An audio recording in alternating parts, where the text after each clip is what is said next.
Hello everyone, जय हिंद। स्वागत है आपका अपने यूट्यूब चैनल ग्रेजुएशन में। अभी हम मैथ्स का एक शानदार सवाल देखेंगे। मान लेते हैं कि हमारे पास एक संख्याओं का ग्रुप है 3, 4 एंड 5। मैंने इसे ऐसा ही नहीं लिख दिया है, ये एक विशेष ग्रुप में बना हुआ है, ये विशेष कंडीशन में रखा हुआ है। इसे हम कहते हैं पाइथागोरीय त्रिक। पाइथागोरीय त्रिक। अब पाइथागोरीय त्रिक हम इसको क्यों कहें उसको समझते हैं। पाइथागोरीय त्रिक जैसा कि नाम से ही वाकिफ है, नाम से ही लग रहा है कि इसकी खोज पाइथागोरस ने की।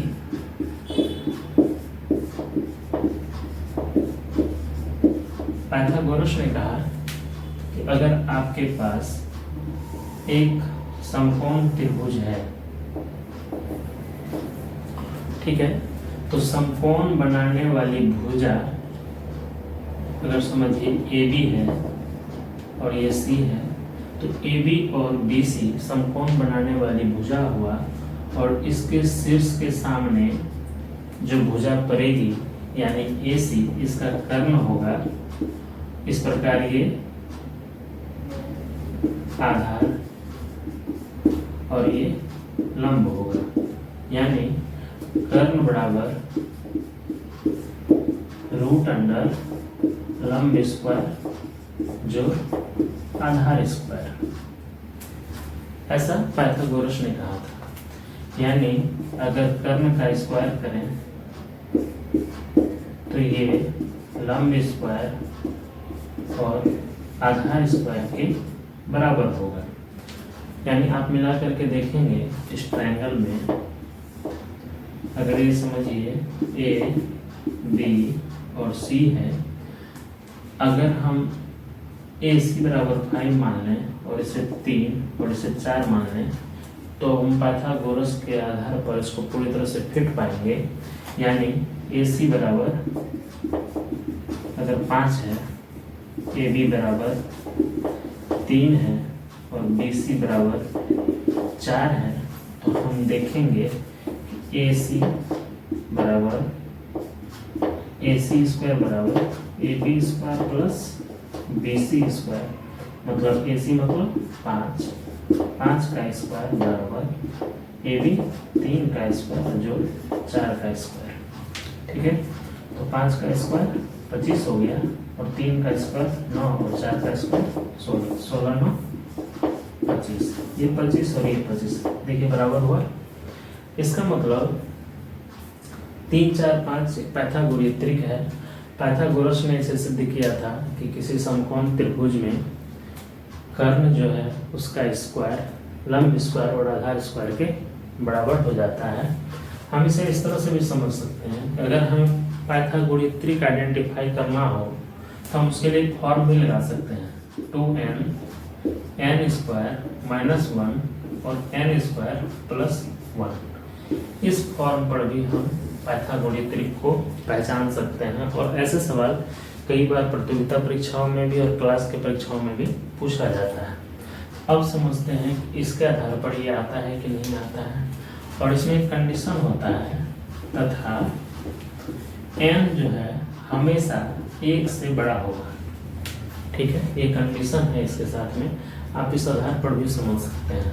मान लेते हैं कि हम अगर n बराबर 2 ले लें, n बराबर अगर हम 2 लेते हैं, तब देखते हैं कि क्या हमको ये चीज मिलता है।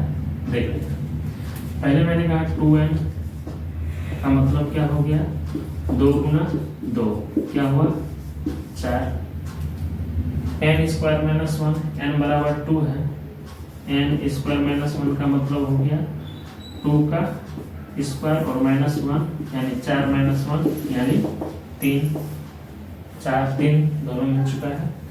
अब n स्क्वायर +1 इसका मतलब हो गया कि 2 का स्क्वायर +1 यानी 4 जो 1 यानी 5।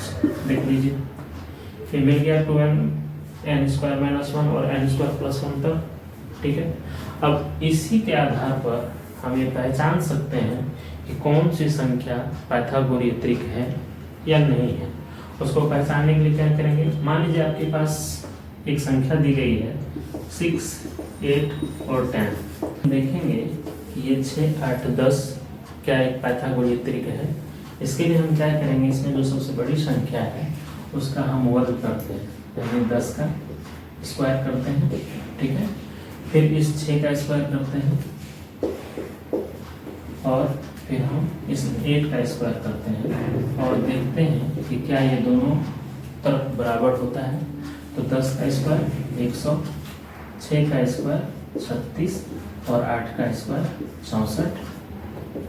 36 और 64, 6, 4, 10, 6, 3, 9, 1, 10। आप देख रहे हैं कि ये दोनों बराबर है। इसका मतलब है कि ये जो ग्रुप है ये एक पाइथागोरीय त्रिक है। आप इसी तरह से n की जगह 1 से बड़ी कोई भी संख्या लेकर के आप एक पाइथागोरीय त्रिक का सेट बना सकते हैं। अगर आपसे परीक्षा में पूछ दिया जाए, 4 समूह दे दिए जाएं और उसमें से आइडेंटिफाई करने के लिए बोल दिया जाए कि इसमें पहचानिए इसमें से कौन सा पाइथागोरीय त्रिक है, तो आप उसमें से सबसे बड़ी संख्या को लेंगे, उसका वर्ग करेंगे, बाकी जो संख्या है उसका भी वर्ग करके जोड़ेंगे। अगर दोनों का योग एक जैसा आ जाता है तो एक पाइथागोरीय त्रिक होगा। आशा करते हैं कि आप इस वीडियो से कुछ सीखा होगा। अगर आपको ये वीडियो पसंद आई है तो कृपया लाइक और चैनल को सब्सक्राइब करना ना भूलें। मिलते हैं एक नए वीडियो के साथ अगले वीडियो में, ठीक, एक नए सवाल के साथ। तब तक के लिए जय हिंद।